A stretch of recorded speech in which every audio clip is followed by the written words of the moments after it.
My demon wife की episode 71 के साथ हाजिर हूँ। डीमन क्वीन रेमंड के ऊपर पैर रखती है और उससे कहती है, तुम जैसे गद्दारों की यही सजा है, मेरे पाँव के नीचे रहना। रेमंड उसी वक्त अपने इनर वर्ल्ड में चला जाता है, एक अलग डायमेंशन जहाँ पर कोई भी उसे नुकसान नहीं पहुँचा सकता। रेमंड कहता है, लिलियन ने डीमन क्वीन इजाबेला की सारी पावर उससे छीन ली है, लेकिन फिर भी इसके पास जितनी भी पावर है वो बहुत ज्यादा टेरिफाइंग है। और ऊपर से मेरे पास जो पावर है डेड बॉडीज को एब्जॉर्ब करने की, वो सारी पावर इसके फादर डीमन किंग ने मुझे दी थी, इसलिए इसके सामने मेरी पावर्स बेकार हैं। रेमंड के इनर वर्ल्ड के अंदर वो सारी डेड बॉडीज होती हैं जिनसे वो पावर ले रहा होता है। वहीं पर सामने डायमंड की बॉडी भी होती है। रेमंड कहता है, क्वीन के सिर्फ एक ही पंच से मेरे डायमंड की सारी पावर खत्म हो गई। अब मैं डायमंड बैलियन की पावर को मजीद इस्तेमाल नहीं कर पाऊंगा। अब मैं इसके साथ क्या करूँ? जबकि बाहर खड़ी क्वीन उसे कह रही होती है, तुम्हें क्या लगता है कि अपनी बॉडी को बड़ा कर लेने से तुम क्वीन से बच सकते हो? तुम्हें क्या लगता है तुम हमेशा के लिए अपने इनर वर्ल्ड में मुझसे छुपकर रह सकते हो? मेरे पास 1000 तरीके हैं तुम्हें इस हमारे इनर वर्ल्ड से बाहर निकालने के लिए। क्वीन फिर से अपनी बाउंड्री फोर्स को इस्तेमाल करते हुए अपनी उंगली का इशारा करती है और उसकी बॉडी पर अपनी एनर्जी का फ्लो जारी करती है, जिससे रेमंड को अपने इनर वर्ल्ड में भी बहुत ज्यादा तकलीफ हो रही होती है। ना सिर्फ रेमंड बल्कि उसकी डेड बॉडीज भी चिल्ला रही होती है। क्वीन उसे कहती है, अगर तुम अभी भी बाहर नहीं आए तो मैं अपनी पावर को और ज्यादा बढ़ा दूंगी। उसी वक्त रेमंड बाहर निकल आता है और बड़ा सा जायंट बन जाता है और क्वीन पर मुक्का मारने लगता है,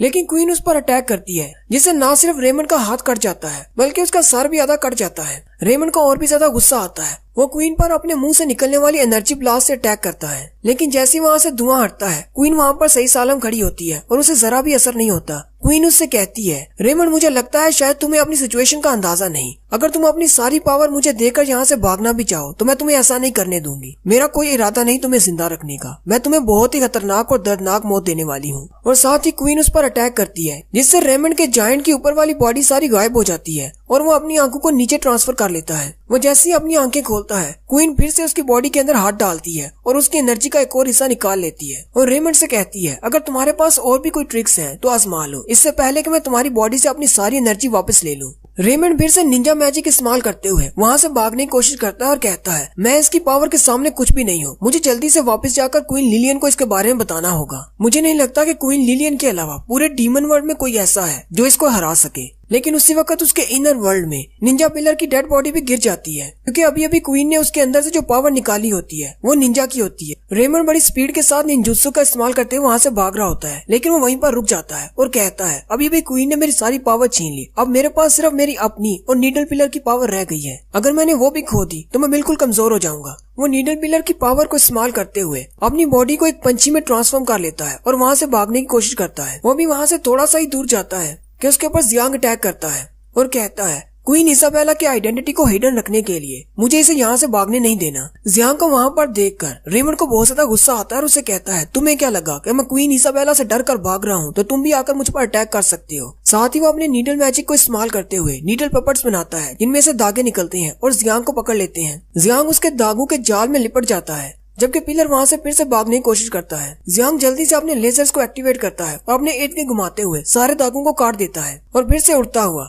रेमंड के पीछे चला जाता है। जियांग स्कैन करते हुए इसको देखता है और कहता है, लगता है इसने डायमंड और टेलीपोर्ट करने की एबिलिटी को खो दिया है। इसका मतलब मैं इसका मुकाबला कर सकता हूँ। जियांग अपनी पावर को बूस्ट करते हुए जल्दी से उसके पीछे चला जाता है और उसे पंच मारने लगता है, लेकिन उसी वक्त रेमंड अपनी बॉडी को फिर से डिफॉर्म कर लेता है और जियांग से कहता है, तुम्हें क्या लगता है कि मैं इजाबेला से डरता हूँ तो तुमसे भी डरता हूँ। तुम्हारे जैसे कीड़े की यहाँ पर कोई जगह नहीं, तुम्हें मेरे इनर वर्ल्ड में जाना होगा। उसी वक्त वो बड़ा सा मुंह खोलता है और जियांग को अपने इनर वर्ल्ड में खींच लेता है। जियांग कहता है, मैं जानता हूँ कि तुम बहुत ज्यादा कमजोर हो चुके हो। अगर मैं अपनी थोड़ी सी फोर्स को इस्तेमाल करूँ तो मैं यहाँ से बाहर निकल सकता हूँ। रेमंड हंसते हुए उससे कहता है, हाँ ये बात ठीक है कि इजाबेला से फाइट के बाद मेरे पास सिर्फ 30% पावर रह गई है, लेकिन तुम इतने भी पावरफुल नहीं हो कि यहाँ से बाहर निकल सको। जियांग अपनी जेट की फुल पावर इस्तेमाल करता है, लेकिन वो वहाँ से बाहर नहीं निकल पाता। रेमंड उसे कहता है, जब तक ये मेरा मैजिक एक्टिवेट रहेगा तब तक तुम चाहे जितनी भी कोशिश कर लो तुम इससे बाहर नहीं निकल पाओगे। जियांग उसे कहता है, चलो देखते हैं तुम अपने इनर वर्ल्ड में कितना कुछ रख सकते हो। उसी वक्त वो अपनी फोर्जिंग की टेक्निक को इस्तेमाल करते हुए वहाँ पर बहुत सारी चीजें निकाल लेता है, जिनमें बस, ट्रक, ट्रेन, जहाज सब कुछ होता है। फिर जियांग अपनी फुल पावर को इस्तेमाल करते हुए उसके इनर वर्ल्ड से बाहर निकल आता है। रेमंड उसे कहता है, जितनी देर तक मैं तुम्हें टच कर सकता हूँ उतनी देर तक तुम अंदर खींचे चले जाओगे और तुम पीछे नहीं भाग पाओगे। उसने अपने टेंटिकल्स को जियांग की बॉडी पर लगाया होता है।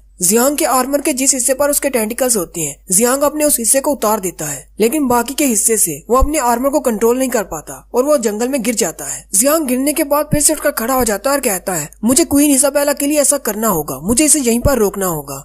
उसी वक्त वो भी नीचे उतर आता है। रेमंड उसे कहता है, मैंने अपना माइंड चेंज कर लिया, अब मैं यहाँ से नहीं भागूंगा, पहले मैं तुम्हें मारूंगा उसके बाद जाऊंगा। लेकिन मुझे लगता है कि क्वीन इसाबेला का तुम्हारे साथ कोई ताल्लुक है, इसलिए मैं तुम्हें बिल्कुल नहीं मारूंगा। मैं पहले तुम्हारी टांगे काटूंगा, फिर तुम्हारे बाजू काटूंगा और फिर तुम्हें जिंदा रखूंगा ताकि मैं उसके साथ कुछ डील कर सकूं। जियांग रेमंड से कहता है, अपनी बकवास बंद करो, अगर तुम्हारे पास कोई पावर होती तो तुम यहाँ से भागने की कोशिश मत करते।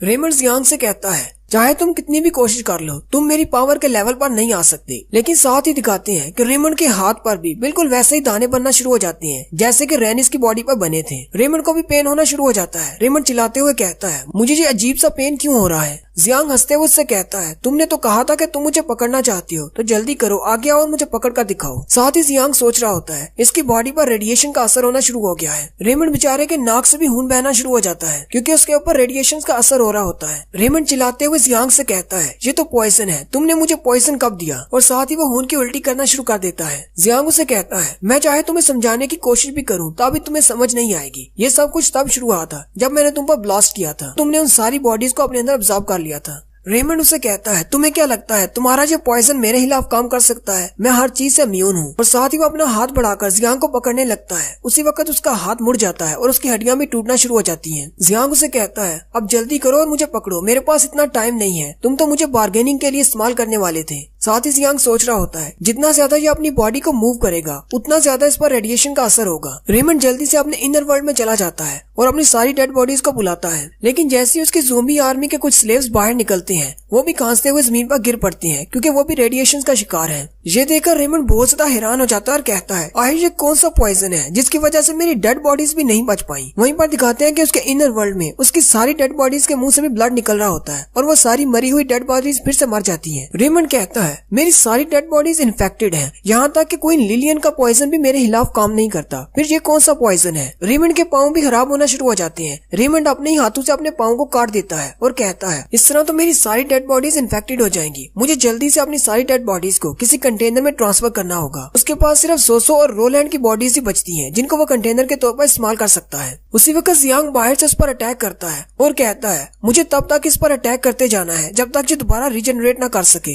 जियांग 15 मिनट तक उस पर फायरिंग करता रहता है, लेकिन क्योंकि उसके दाएं पाँव के ऊपर रोबोट की शील्ड नहीं है, इसलिए उसका पाँव दर्द करना शुरू कर देता है। सामने से धुआं हटने के बाद रेमंड ने अपने दोनों बाजू सामने किए होते हैं और उसके अटैक से अपने आप को प्रोटेक्ट कर रहा होता है, लेकिन उसकी हालत बहुत ज्यादा बुरी होती है। जियांग कहता है, थोड़ी ही देर में इसका खेल खत्म होने वाला है, मैं ये फाइट जीत चुका हूँ। लेकिन साथ ही वो देखकर बहुत ज्यादा हैरान हो जाता है क्योंकि रेमंड अपने मुंह से एक बड़ा सा एग निकालता है जिसके अंदर डेड बॉडी होती है जो कि सोसो की होती है। उसने सोसो को कंटेनर बनाकर अपने अंदर मौजूद सारी कॉर्प्सेस को उसके अंदर भर देता है और अपनी रेडिएशंस को बाहर निकाल देता है और चिल्लाकर जियांग से कहता है, मुझे इतने साल लग गए अपनी इन सारी डेड बॉडीज को इकट्ठा करने के लिए, लेकिन तुम्हारे सिर्फ एक ही ब्लो की वजह से मुझे अपनी सारी डेड बॉडी से हाथ धोना पड़ा। इसके लिए मैं तुम्हें कभी माफ नहीं करूंगा। रेमंड आगे बढ़ता है और उससे कहता है, जब तक तुम मुझे मार नहीं देते तब तक मैं तुम्हारे हर पॉइजन का मुकाबला कर सकता हूँ। और साथ ही अपना हाथ आगे बढ़ाकर जियांग पर अटैक करने लगता है। जियांग कहता है, मेरा आर्मर मेरा साथ नहीं देगा यहाँ से भागने के लिए, अब मैं क्या करूँ। उसी वक्त क्वीन वहाँ पर आती है और रेमंड को जोरदार किक लगाती है जिससे वह दूर जाकर गिरता है। क्वीन जियांग से कहती है, मैंने तुमसे कहा था कि पीछे ही रहना, लेकिन तुम मुझे छोड़कर यहाँ पर क्यों आ गए। जियांग उसे देखकर बहुत ज्यादा खुश हो जाता है। क्वीन जियांग से कहती है,